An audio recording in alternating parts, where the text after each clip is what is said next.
That's a double kill for Ash. Turning around onto Let Me as well. The Cho'Gath's going to fall.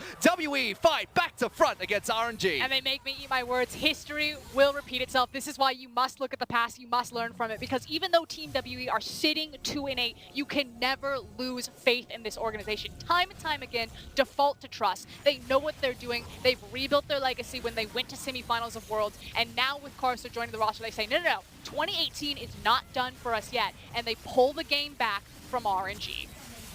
WE moving over towards Elder Dragon right after that fight as well. It just seems too fitting that this team that used to be so centered around the Elder Dragon picks it up after a one-team fight against RNG. And RNG, they've been slipping so much recently. This was a fight where they continued to do so. And you know, when I saw Xie force Abel out to the side of this fight, I'm like, you know, I think that's the wrong move. I think LeBlanc needs to be with his team because he's a big center of the damage. But the fact that Mystic finds his confidence, knows that there's no more CC or abilities to catch up onto him, plants his feet, and immediately just starts turning around on the damage, having the fully stacked Q, which is marvelous to watch. That replay just felt so off though. If you took away the nameplates, I would not have guessed that is RNG, because if there was Uzi playing the Ezreal there, there's no way they leave him that far away from the squad as they go for a skirmish. Yes. Yeah.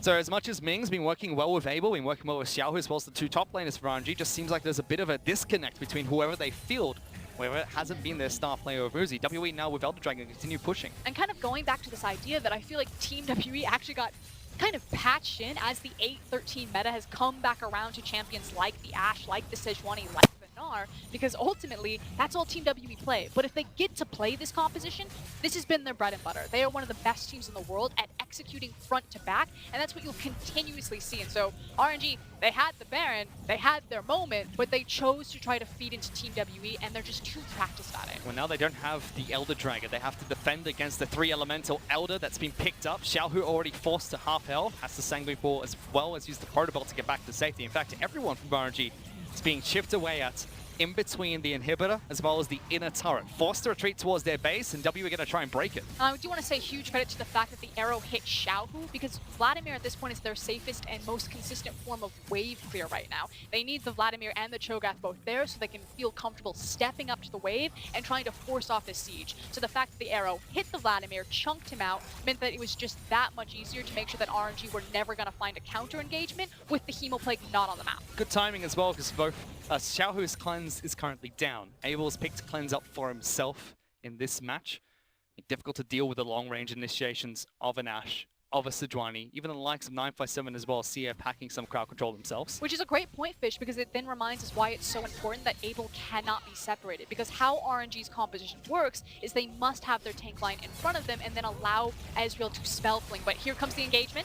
Another fight. Sia just jumped into the back lines, and RNG able to collapse onto Mystic, killing the AD carry to start the fight. Condi's been separated as well, tries to lock down the rest of RNG, but Xiaohu's slowly collapsing to the back line. Sia still wants to go for an assassination, but a good repel coming out from RNG. They stop the siege from WE. And that's the Let Me special. He says, front to back, no, no, no. I'm going to flash, I'm going to feast, I'm going to kill your ADC instantaneously. That's worse though, Team WE. What they're trying to do is grab the creep wave and pull it away. Now what RNG want to do here is, because they only have 2 creeps, they want to tank up for them. As long as Team WE can get these away, I think the siege might die here, but the cannon creep is still alive. They're going to be able to take that one down. So without minions, the turrets get fortification. It's much more difficult for RNG to take those down, so WE do a good job of killing all the minions before they get towards the base. And now the trick is to be that obnoxious mosquito to dissuade them from the Baron, but Cho'Gath is going to have Feast back up. He's now into the pit. I don't think that there's any hope for Team WE here, minus a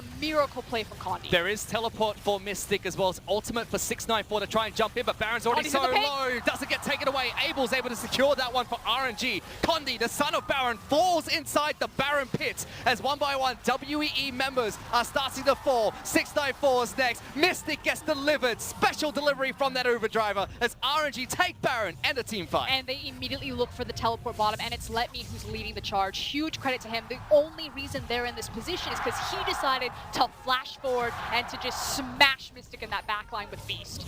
With that, now RNG going to try and push in the bottom lane. Sia as well as 957 are doing what they can to delay RNG, to pull the minions away from this turret. Sia skirting with death once again. 957's about to go mega. Xiaohu trying to stop them. They've now split apart RNG. 4 members pushing towards the base with 4 caster minions pushing in. Mystic 20 seconds away from respawn. And the most important thing is, again, that Let Me is here. Oh, he got the creep wave! He got it. Sia's able to trim out that creep wave. One cannon boy is slowly walking into the base. Xiaohu's been able to take down 957. Sia has to kill that cannon once again to stop the fortification. RNG are going to have to retreat shortly though, because Condi's going to come back up. Mystic's going to join him as well. 3 on 4. Arrow gets thrown out. They have to win here. Mystic looking for the fight. Sia jumps in. Me going to go for the reinitiation. Xiaohu going to join in, but Abel gets the first kill onto Sia. 694 has to save Mystic on top of the fountain, but separated by Pillar. Wants to cut this one back. Not going to happen. Abel with the triple kill, and RNG will take down Team WE. They take game 1. And the Kings strike first. We said at the very beginning, this is Kings versus Emperors. Of course, modern day, it is the rule of RNG right now. Their era really started in 2016, and it has been consecutive until 2018. But flashes of brilliance from Team WE. This is still a best of 3. We are in the heart of Xi'an, the home arena for WE, and I hope that that fire continues and they don't just get rolled over by the master RNG. And I'd like to apologize for